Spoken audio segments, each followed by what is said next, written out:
বিদায় বেলা। সকাল থেকে আর কিছুই ভিডিও করতে পারিনি। ভাই আশীর্বাদ করছে, মানে দিয়ার মামা। আমার সুজাতা সোয়াল চ্যানেলে তোমাদের সবাইকে অনেক অনেক স্বাগত আর অনেক অনেক ভালোবাসা। এই প্রথম জীবনে আমি দেখলাম ভাইয়ের চোখে জল। আমি আর আমার মেয়ে দুজনেই আগে থেকে ঠিক করে রেখেছিলাম বিদায় বেলায় আমরা কেউ কাঁদবো না। মেয়ে বলেছিল, মা তুমি একেবারে কাঁদবে না। আমি বলেছিলাম, তুইও কাঁদবি না, আয় আমরা আগে থেকে একটু কেঁদে নিই। বলে যখনই কষ্ট হতো আমি একটুখানি কেঁদে নিতাম। সত্যিই তাই।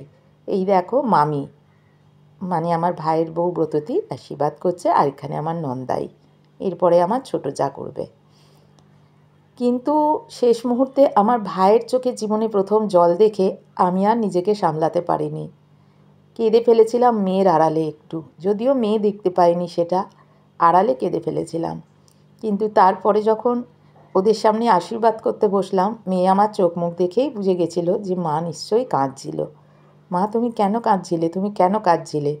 কিন্তু একমাত্র একটা মেয়েই বোঝে, একটা মাই বোঝে। যদিও ওর বাবা নেই তাই বাবার কথাটা বললাম না।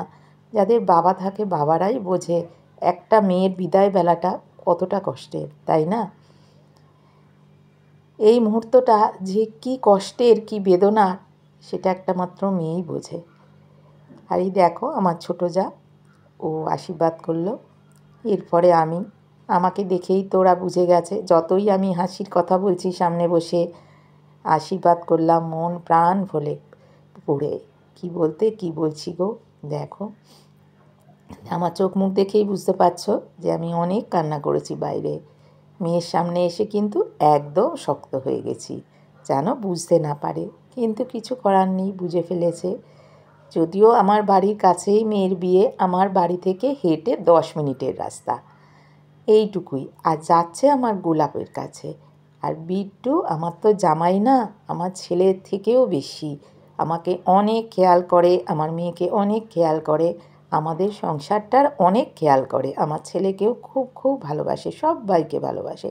সেই জন্য এত ভালো মানুষদের কাছে যাচ্ছে বলে আমার কষ্টটা অনেকটা কম। যদিও কষ্টটা কম হলেও বুঝতেই পারছো মনের কোণে কোথাও তো একটা থেকেই যায়, তাই না? এত বছর ছোট থেকে আদরে বড় করে, আর যদিও ওর বাবা চলে যাওয়ার পর থেকে ওই আমায় আগলে রেখেছিল। আজকে 10 বছর হয়ে গেল। এই 10 বছর ধরে ওই আমাকে আগলে রেখে দিয়েছিল। আমাকে কোনো কষ্ট বুঝতে দেয়নি, কোনো দিক থেকে কোনো কষ্ট আমার মেয়ে আমাকে বুঝতে দেয়নি। কীভাবে আমাকে রেখেছিল আগলে। আজ কথা বলতে গিয়ে আমার গলাটা আবার কেঁপে যাচ্ছে, আমার গলাটা, সরি। আমার মেয়েরা সকালেই বেরিয়ে গেল। ওদের সকাল বলতে কি 12টার আগে বেরোতে হয়, 12টার আগে গিয়ে শ্বশুরবাড়িতে ঢুকতে হয়। কিন্তু আমার বাবার বাড়ি বা আমার এই শ্বশুরবাড়িতে আমাদের সন্ধেবেলায় আসে। আমি সন্ধেবেলাতেই এসেছিলাম, আমাদের এটাই হয়, সন্ধেবেলায় আসে। কিন্তু এদের যেহেতু মানে সকালবেলায় যেতে হয়, তাই জন্য সবাই টিফিন করে চলে গেল। দেখো আমি তো ভিডিওটা করতে পারিনি, সবাই করে দিয়েছে আমাকে। খাটের উপর সব বসে আছে, সব ভাইয়েরা, মানে জামাইয়ের সব ভাইয়েরা, ওরা সব বাসরে ছিল, রাতে জেগেছিল, ওরা সব খাটে বসে আছে। ওদের ভিডিওটা আর কেউ করেনি গো, তাই তোমাদেরকে দেখাতে পারলাম না। আর সেই সময় তো আমার ভিডিও করার মতো পরিস্থিতি ছিলও না, তোমরা বুঝতেই পারছো। সেই জন্য আর সেটা করা হয়নি। সবাই ওই টিফিন করে ওরা সব বেরিয়ে গেছিলো, 11টার মধ্যে বেরিয়ে গেছে। তারপরে ওইখান থেকে বেরিয়ে তারপরে মন্দির ঘুরে তারপরে সবাই বাড়ি গেছে। হ্যাঁ, আর সেটা আর সবটা ওইগুলো আর তো করা হয়নি ভিডিও, যতটা আমি পেরেছি। তারপরে দেখো এইবারে ওরা বেরোচ্ছে। সেই নিয়ম 3 মুঠ চাল দিয়ে মায়ের ঋণ শোধ করার নিয়ম, সেই নিয়ম করা হচ্ছে, দেখো। আর তোমরা দেখতেই পাচ্ছ আমি বা আমার মেয়ে কিন্তু কেউ কাঁদছি না। কেন? আমরা কথা দিয়েছিলাম যে আমরা কেউ কাঁদবো না। সেই জন্য আমরা বুক ফেটে যাচ্ছে কিন্তু আমাদের মুখ ফোটেনি। তাই আমরা নিজেরা দুজনে নিজেদের শক্ত করে রেখেছিলাম ঠাকুরের নাম করে, যে আমরা যেন কেঁদে না ফেলি। আমাদের কথাই ছিল যে আমরা কাঁদবো না।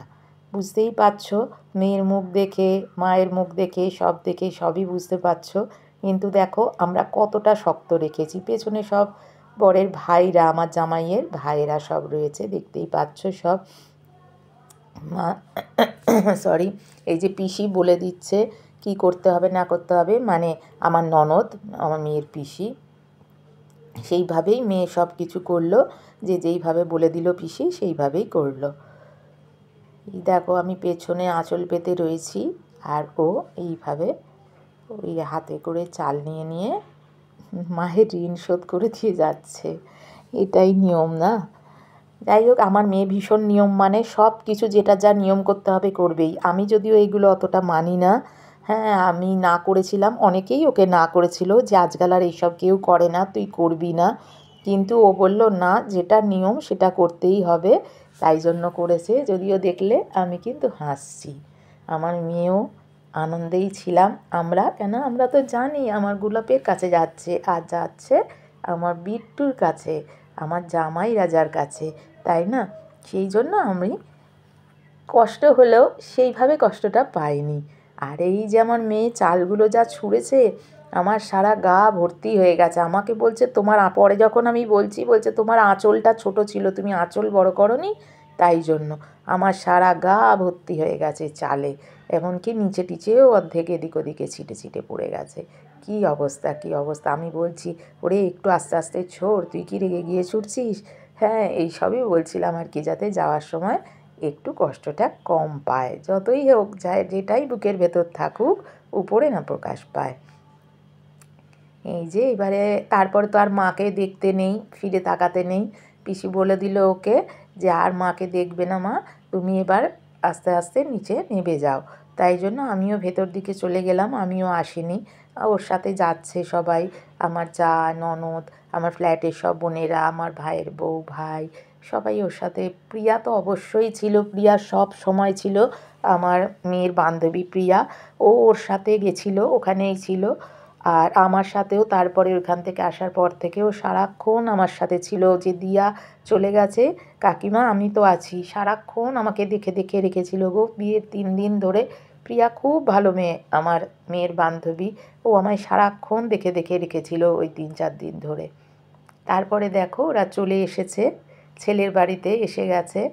এবার এইখানে যেসব রিচুয়ালসগুলো আছে সেইগুলো করা হবে। যেহেতু প্রিয়া গেছিলো, তাই প্রিয়া একটু ভিডিও অল্প করেছিল, সেগুলোই ও আমাকে দিয়েছে, সেইটুকুই আমি পেয়েছি, তাই তোমাদেরকে একটু দেখিয়ে দিতে পারলাম ওইটুকুই।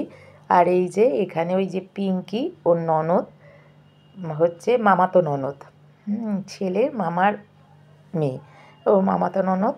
আমি সম্পর্কগুলো না ঠিক বলতে পারি না, সেই জন্য আবার ভেবেচিন্তে বলছি। এখানে সব নিয়ম করা হচ্ছে। ওই দেখো কলসিতে জল নিয়ে দাঁড়িয়েছে, কাকে 1 কলসি জল নিয়ে দাঁড়িয়ে আছে ওখানে। এইবারে আমার গোলাপ আশীর্বাদ করবে। এখনও পর্যন্ত তোমরা যারা আমার ভিডিওটা দেখছো, তোমাদের সবাইকে অনেক অনেক ভালোবাসা, অনেক অনেক ধন্যবাদ। একটা করে লাইক করে অবশ্যই তোমরা ভিডিওটা দেখো, আর ছোট্ট মিষ্টি কমেন্টস করে জানিও কেমন লাগলো আমার ভিডিওটা তোমাদের। আর আমার মেয়ে জামাইকে একটু আশীর্বাদ করে দিও সকলে। আর এই দেখো আমার গোলাপ কী সুন্দর সেজেছে, নাকে নথটা পরে কী মিষ্টি লাগছে। দেখো ছেলে বৌমাকে আশীর্বাদ করছে। গোলাপ বলে ও তো আমার বৌমা না, ও আমার মা। ভীষণ ভীষণ ভালোবাসে আমার মেয়েকে, ওদের সম্পর্কটা যেন সারা জীবন এইরকমই থাকে। তোমরা এই আশীর্বাদটাই করো। আর এই দেখো সব রকম নিয়ম কানুন যা যা আছে করছে, তোমরা দেখতে থাকো। আজকে আর ভিডিওটা বেশি বড় করব না, ভাবছি কী বার করি, মনটাও তো ভালো লাগছে না, এখন একা একা বসে ভয়েস দিচ্ছি। সত্যিই বাড়িটা ফাঁকা লাগছে, খাকা করছে, ছেলে কাজে বেরিয়ে গেছে, আমি একদম একা, সারাদিন একা থাকি, সত্যি মনটা খারাপ লাগে। তবুও আমি ভালো আছি কিসের জন্য জানো? আমার এই ইউটিউব পরিবারের জন্য। আমার মেয়ে বিয়ে হয়ে শ্বশুরবাড়ি চলে গেলেও, ছেলে কাজে বেরিয়ে গেলেও, সারাক্ষণ তোমরা যে সবাই আমার সাথে থাকো, তোমাদের সবার ভালোবাসায়, তোমাদের সবাইকে সাথে নিয়ে আমি এখন অনেক ভালো আছি, অনেক শান্তিতে আছি। আমার আর কাউকে দরকার পড়ে না, তোমাদের নিয়েই আমার সারাটা দিন কেটে যায়। তবুও যেন মনে হয় 24 ঘন্টার টাইমটাও আমার কম হয়ে যাচ্ছে। আরেকটু বেশি টাইম তোমাদের সাথে থাকতে পারলে আমার আরও ভালো লাগতো। চলো, আজকের ভিডিওটা এই পর্যন্তই। আমার ভিডিও যদি তোমাদের ভালো লাগে, ছোট্ট করে একটা লাইক করে দিও, কমেন্টস করে জানিও কেমন লাগলো আমার ভিডিওটা তোমাদের। আর যেসব নতুন বন্ধুরা আমার ভিডিও দেখো কিন্তু আমার চ্যানেলটা এখনও সাবস্ক্রাইব করোনি, যদি ভালো লাগে তাহলে আমার চ্যানেলটা সাবস্ক্রাইব করে আমার পাশে থেকে যেও প্লিজ।